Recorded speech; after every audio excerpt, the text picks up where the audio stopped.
È tempo di fare i conti e soprattutto di chiudere i bilanci. Per il Consorzio Universitario di Agrigento, a cui per fare la quadra del bilancio previsionale 2015 mancano all'appello circa 300.000 euro, e per la Fondazione Teatro Pirandello di Agrigento, che deve chiudere il consuntivo 2014, con in capo una cifra ancora da verificare ma che si potrebbe aggirare sulle circa 150.000 euro.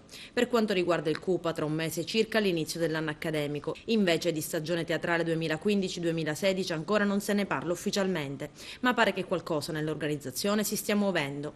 Era il luglio scorso quando il Consiglio di amministrazione del Consorzio Universitario inviava le lettere di sollecito nei confronti dei creditori, piccoli comuni, associazioni ed anche la Regione, ma nessuno ad oggi ha ancora versato un euro in favore dell'ente ed in alcuni casi si tratta di crediti vantati da anni. Così la linea di marcia del CUPA pare sia quella di far partire entro questo mese i decreti ingiuntivi. Altro tassello mancante è la recessione, come noto dal mese di novembre, dell'ex provincia, uno dei soci fondatori. Il rientro della provincia pare debba risolversi a giorni, superando il cavillo nella scorsa finanziaria che stornava le somme direttamente all'università piuttosto che all'ex provincia. E torniamo alla questione Fondazione Teatro Pirandello, che adesso dovrà approdare in Consiglio Comunale. L'ente teatrale, aperto e poi congelato nel novembre 2014 dall'ex sindaco Marco Zambuto e poi riesumato dall'ex commissario straordinario del Comune Luciana Giammanco.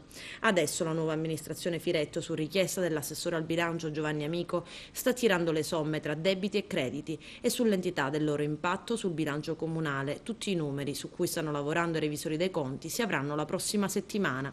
Sarà allora che si potrà valutare se chiudere la travagliata esperienza della Fondazione Teatro Pirandello.